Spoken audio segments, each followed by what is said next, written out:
বোর্ডের সিলেক্টরদের সাথে কথা বলা হয়েছে যে যদি সুযোগ থাকে আমি যদি দেশে যেয়ে খেলতে পারি মিরপুর টেস্ট হবে আমার জন্য লাস্ট। ক্যারিয়ার শেষের ইঙ্গিতটা সাকিব আল হাসান দিয়ে রেখেছিলেন বহুদিন আগেই। গেল বছরের নভেম্বরে ভারতের মাঠে ওয়ানডে বিশ্বকাপ খেলতে যাওয়ার আগেই বলেছিলেন খুব শিগগিরই ক্যারিয়ার শেষ করতে চান। এবার কানপুর টেস্টের আগেই সেই ঘোষণা চলেই এলো। কানপুরে আনুষ্ঠানিকভাবে অবসরের ঘোষণা দিয়েছেন সাকিব। বিষয়টা দেখবে এবং দেখছে বলে আমি মনে করি এবং তারা হয়তো আমাকে একটা ডিসিশন দিবে যেটার ভিত্তিতে আমি হয়তো দেশে যে ভালোভাবে খেলে অ্যাটলিস্ট টেস্ট ফরম্যাটটা ছাড়তে পারবো। বিশ্বসেরা অলরাউন্ডার জানিয়েছেন দক্ষিণ আফ্রিকার বিপক্ষে টেস্ট খেলেই অবসরে যাবেন তিনি। এ সময় সাকিব আরও জানান টি-20 বিশ্বকাপই ছিল এই সংস্করণে তার শেষ ম্যাচ, তবে ওয়ানডে খেলে যাবেন। পাকিস্তানে হতে যাওয়া চ্যাম্পিয়ন্স ট্রফির পর ওয়ানডে থেকে অবসরে যাবেন সাকিব আল হাসান।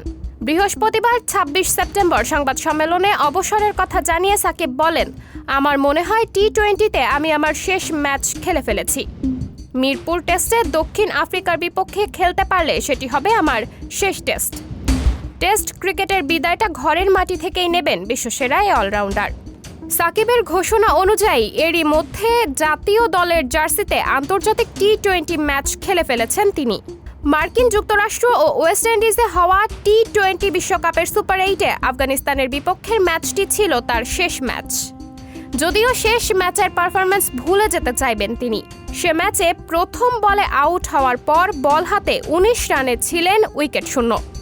২০০৬ সালে খুলনার শেখ আবু নাসের স্টেডিয়ামে জিম্বাবুয়ের বিপক্ষে দেশের ইতিহাসের প্রথম টি-20 ম্যাচ খেলে বাংলাদেশ। সে ম্যাচে সাক্ষী হয়েছিলেন সাকিব। অভিষেক ম্যাচেই ব্যাট হাতে ২৬ রান করার পাশাপাশি বল হাতে নেন ১ উইকেট। এরপর অংশগ্রহণ করেন টানা ৯টি বিশ্বকাপে। রোহিত শর্মার সঙ্গে বিশ্বের দ্বিতীয় ক্রিকেটার হিসেবে এ পর্যন্ত আয়োজিত সব বিশ্বকাপের অংশগ্রহণ করা দ্বিতীয় ক্রিকেটার সাকিব আল হাসান। সাবরিনা জলিল, সবার কথা।